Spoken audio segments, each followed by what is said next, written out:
Continuing with what we were reading yesterday in the preface to Homo Mysticus, which is related to golden doves, but I don't have the golden doves with me, so this is what I'm reading. And we were talking about the splitting of the logos and how in Western thinking there's always these oppositions, right? So, if you're a scientist of biology, you're not supposed to know anything about physics and vice versa. And the oppositions are in everything in life. It started out with rhetoric versus philosophy, meaning, what's really important is the inner part, not the outer part, inner versus outer, right? Ruchnius versus Gashmius. Whereas in Judaism, we have an Es Hayim. So Es Hayim means that knowledge is integrated, the same way all the branches are part of the same trunk of the tree. All branches of knowledge are actually connected. They're not in opposition to each other. They're part of the same living entity. So there's a pasuk in Mishlei that says, "Chochmot baneta betaha haseva." I'm sorry. Chochmot baneta betaha haseva amudei hashiv'ah. Right? So the Chokhmah includes the Chokhmot, which are all part of the same Betah, which are all integrated in the same house, right? So it's all part of the same unit, not in opposition to each other. Vico, the great Giambattista Vico, noted that originally the Logos, or word, meant also deed to the Hebrews and thing to the Greeks. Interesting. So Logos, we know that originally for the Greeks it didn't just mean word, it meant the thing, and then there was a split.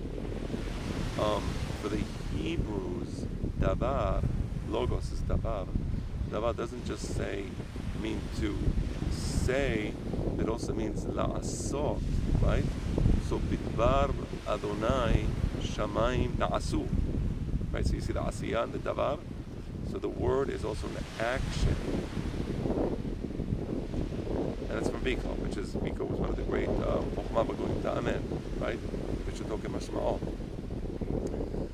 Because the Hebrews perceived reality in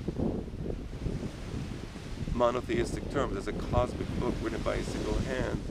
The Logos Davar did not split. Now, why among the Greeks was there a split, and among the Hebrews there was no split? So part of the reason is because the Greeks had a polytheistic view of reality. And because they had a polytheistic view of reality, the splits, the oppositions, opposing forces, Muhammad Ali versus, Fraser, right? That's part of the Greek thinking. Everything is in opposition to each other. We thrive through this opposition. That's why people get so excited in boxing matches, right? So that's part of the polytheistic view of reality. But for the Jews, we believe in one God, Adonai Echad, U'Shmo Echad. There was one Boreh, and he wrote a single book. He wrote the cosmic book, right? He wrote, let me fix what I just said. The book that he wrote, the universe, was written by a single hand, right? And therefore there was no need for a split in the Logos. Reality is essentially holistic.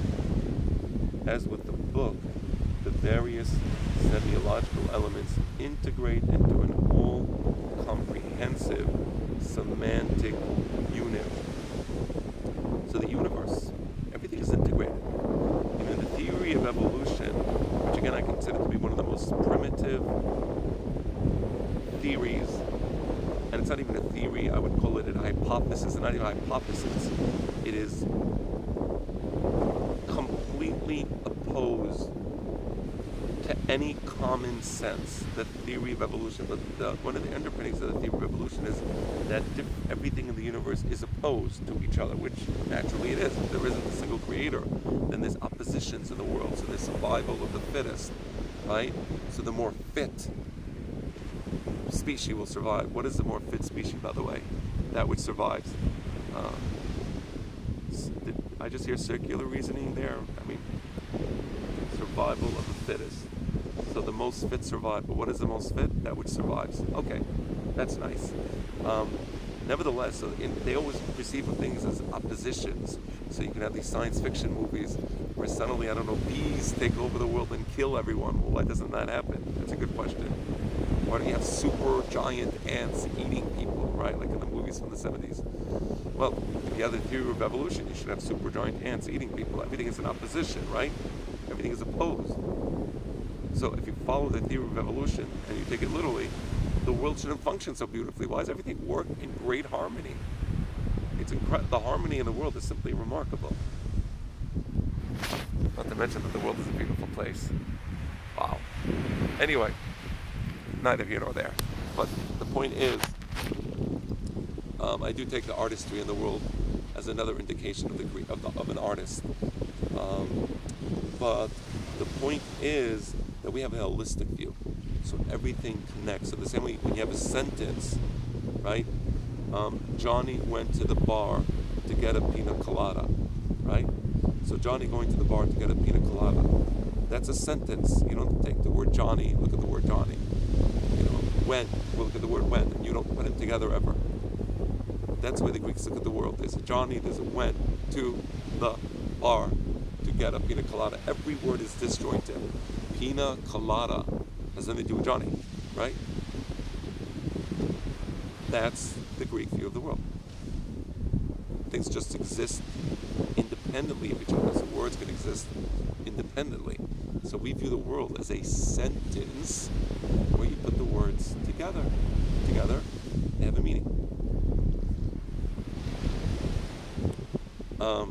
Thus, all facets of knowledge must be organically connected to the tree of life. They are either contained in the book or they branch off the book as a pirush, commentary to the book. So you have the Ais Hagim Hila Mahazikim Ba, that represents the holistic knowledge of the Am Israel. You have the book and they have the pirushim to the book. Other different branches of knowledge.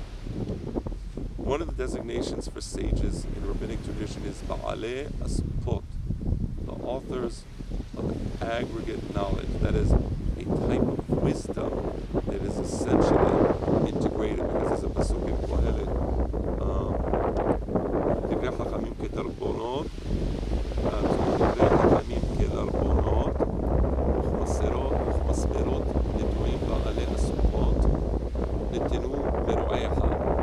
So the Ba'alei Asupot are the Chachamim, and they gather different types of knowledge and they integrate them together, like Lashon Le'esof, right? Ve'asefu.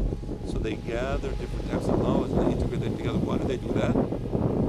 Netenu Meru'eh, because everything comes from one plant, namely Moshe Rabbeinu. And because everything, so all knowledge comes from one source, God. So all knowledge is holistic, is integrated, and that's why you combine the different types of knowledge. You don't separate the knowledge of the Greek philosophers. They create these oppositions. The Chachamim are osfim into one bite. And zeki imbet Elohim b'zeh sha'ar hashamayim. That's a sha'ar hashamayim. When you integrate all the knowledges, very simple knowledge, then you get the bet